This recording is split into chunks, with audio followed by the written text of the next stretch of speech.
আসসালামু আলাইকুম রহমতুল্লাহি বারাকাতু।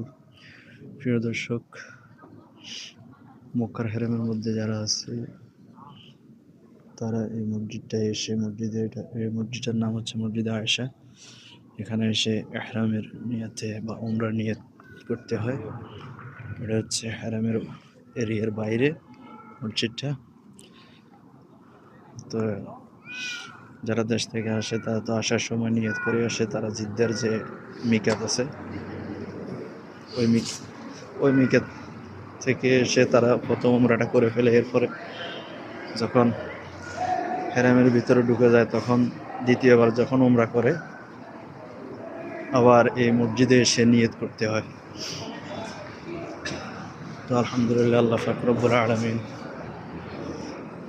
এই মসজিদ থেকে উমরা করার আরও একবার সুযোগ দিয়েছেন। আমি আল্লাহ পাক রব্বুল আলামিন যেন বারবার মসজিদে আয়েশাতে এসে নিয়ত করার সুযোগ করে দেন, আমিন। এবং দেশে যারা আছেন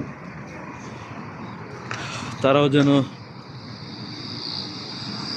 এই মসজিদে এসে নিয়ত করে উমরা করতে পারে, সেই দোয়া করি, আমিন ইয়া রাব্বাল আলামিন।